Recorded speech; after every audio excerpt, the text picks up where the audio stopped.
Hi everyone. This video is going to be about how to change everyday language arguments into standard categorical form and then assess for validity. So there's a section back in chapter 4 toward the end where it's about changing everyday language into categorical form. So if you need help with that, you can reference that section. We're going to start with number 2. Whenever suicide rates decline, we can infer that people's lives are better adjusted. Whenever suicide rates decline, we can infer that people's lives are better adjusted. So in categorical form, all times that suicide rates decline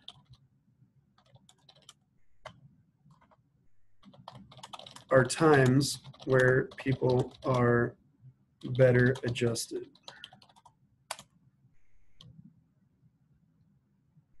So that is how we would change that everyday language statement into categorical form. Accordingly, since suicide rates have been declining in recent years, premise indicator, since suicide rates have been declining in recent years, all times that are identical to recent years are times when suicide rates decline.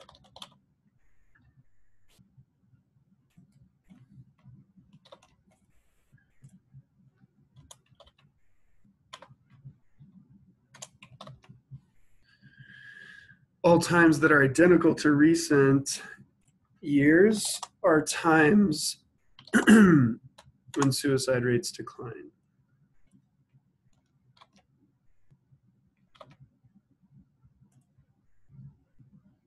All right, let's go back because our conclusion then is here. We can infer that people's lives have been better adjusted in recent years.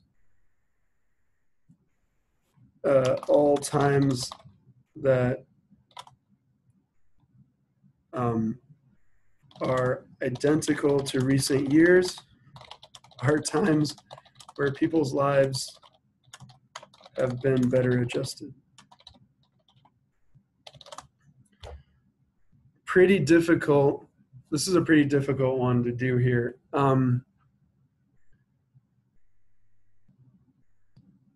So times where people's lives have been better adjusted is our major term. That's in our first premise.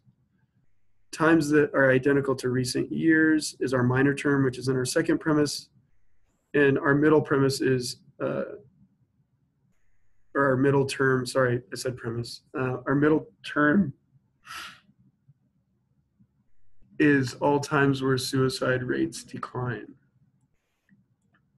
Okay, so this is an AAA form. So let's symbolize this. All times suicide rates decline. All S are times when people are better adjusted.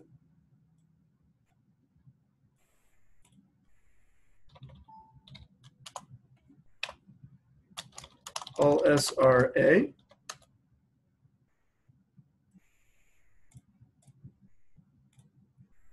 All times that are identical to recent years are times when suicide rates decline. So let's say all T, all times that are identical to recent years are times where suicide rates decline.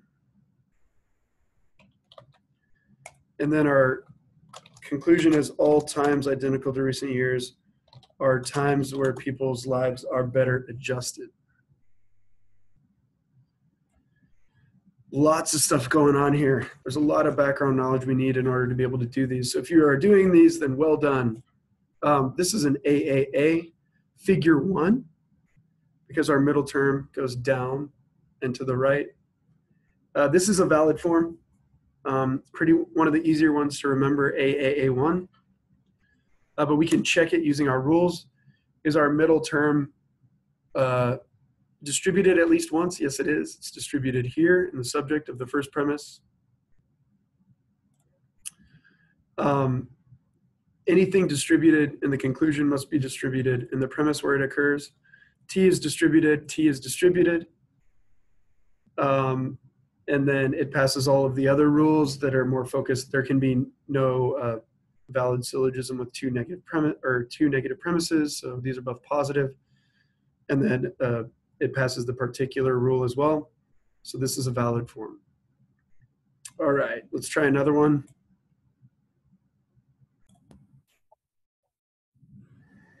Environmentalists purchase only fuel-efficient cars. Hence, Jeep Wranglers must not be fuel efficient since environmentalists do not purchase them. Hence, conclusion indicator. So Jeep Wranglers are not fuel efficient is our conclusion. And our two premises are environmentalists purchase only fuel efficient cars and environmentalists do not purchase Jeep Wranglers. Environmentalists purchase only fuel efficient cars is the same as all environmentalists are people who purchase fuel efficient cars. All environmentalists are people who purchase fuel efficient cars. Our other premise is environmentalists do not purchase Jeep Wranglers. So that's the same as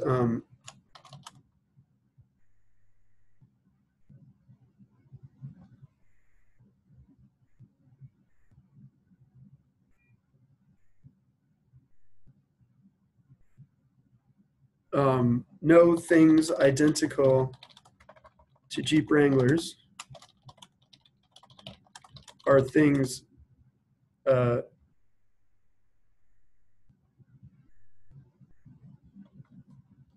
let's hold on. So hold on one second. Give me a second here.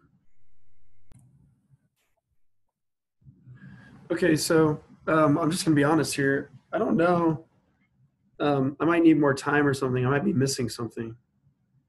Environmentalists purchase only fuel efficient cars. That would seem to me all environmentalists are people who purchase fuel efficient cars.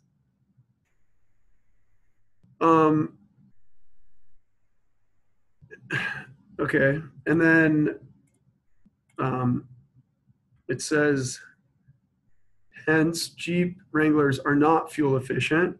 So that's our conclusion. So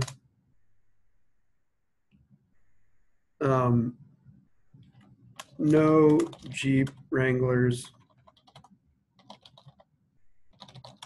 are fuel efficient cars. And the reason they give is because environmentalists do not purchase them, which is no things identical or no Jeep Wranglers are things purchased by environmentalists.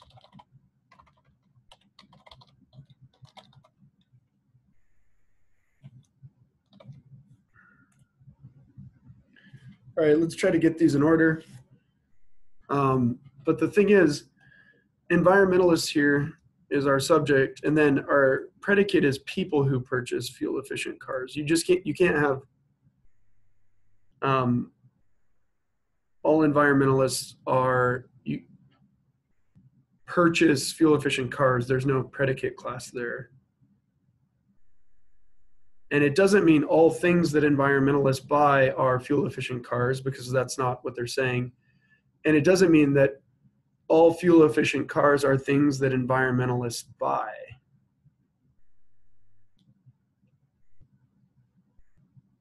Because there might be fuel efficient cars that aren't purchased by environmentalists.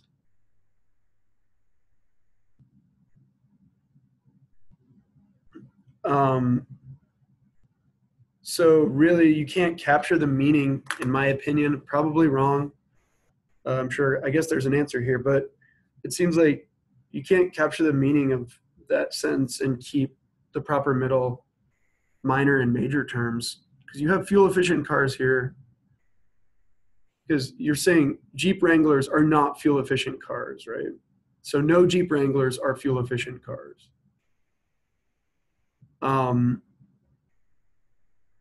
But fuel-efficient cars is not the same thing as what's stated when you say environmentalists purchase only fuel-efficient cars. The way that you would symbolize that is all environmentalists are people who purchase fuel-efficient cars.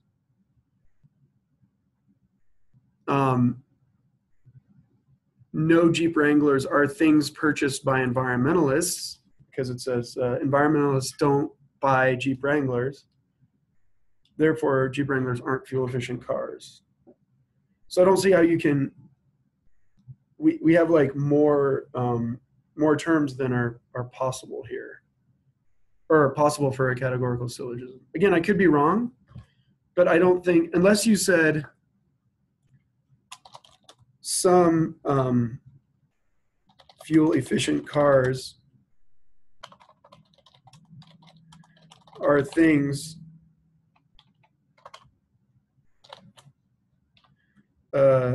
purchased by environmentalists.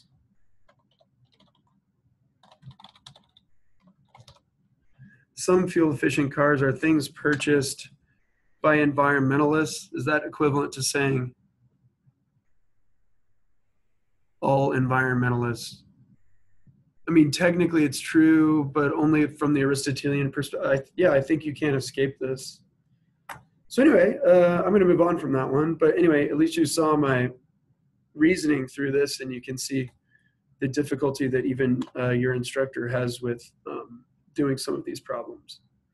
So if you know the answer, feel free to send it to me. But I just went through my reasoning. I don't think you can capture the meaning with just 3 terms in that syllogism.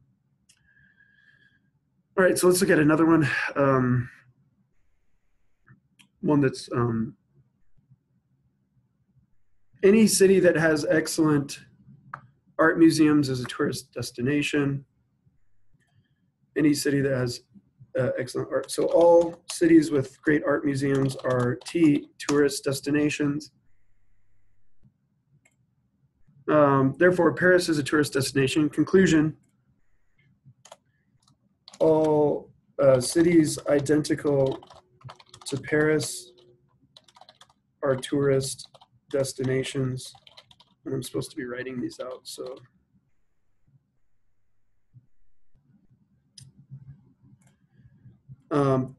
Because it has excellent art museums, so Paris, all cities identical to Paris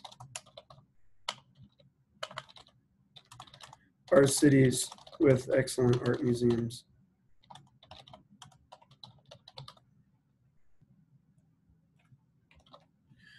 And then what was the, let's see, let's go back.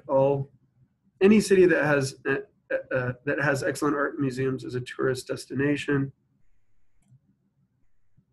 So all cities with excellent art museums are tourist destinations.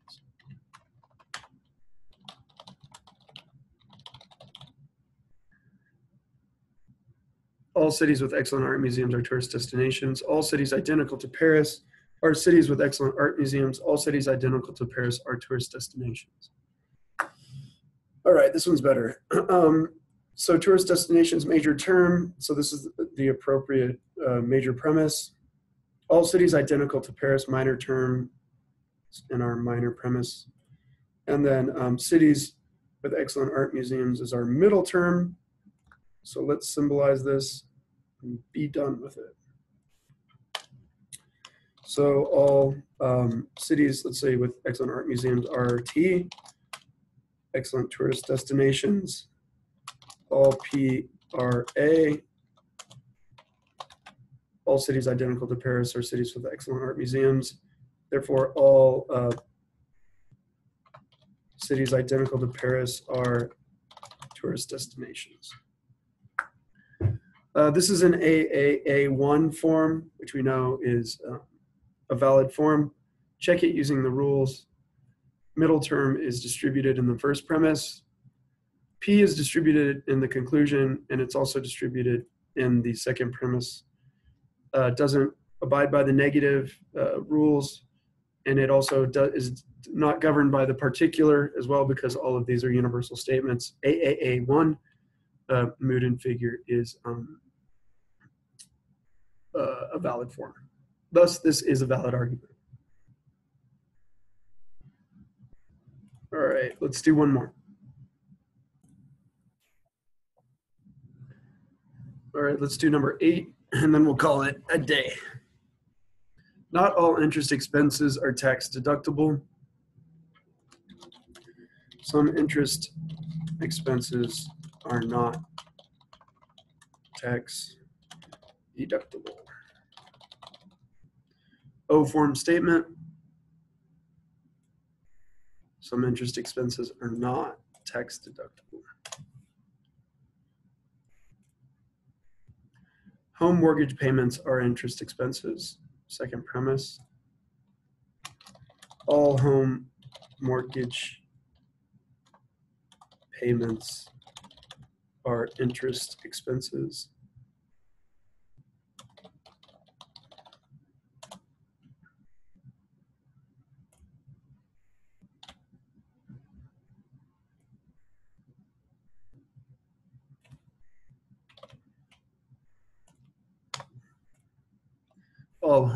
All home mortgage payments are interest expenses. Thus, they are not tax deductible. Thus, no home mortgage payments are things that are tax deductible. And here, actually, we need to say some interest expenses are not things that are tax deductible. Things that are tax deductible. Major premise, so we're good there. Mortgage, home mortgage payments, minor term in the minor premise. Our middle term is interest expenses. Okay, so we've symbolized everything appropriately. So now we need to use the rules for validity. Any first rule, middle term must be distributed at least once. The middle term is interest expenses. And we can see that neither one of these is distributed. So in an O form statement, only the predicate is distributed. And in an A form statement, only the subject is distributed.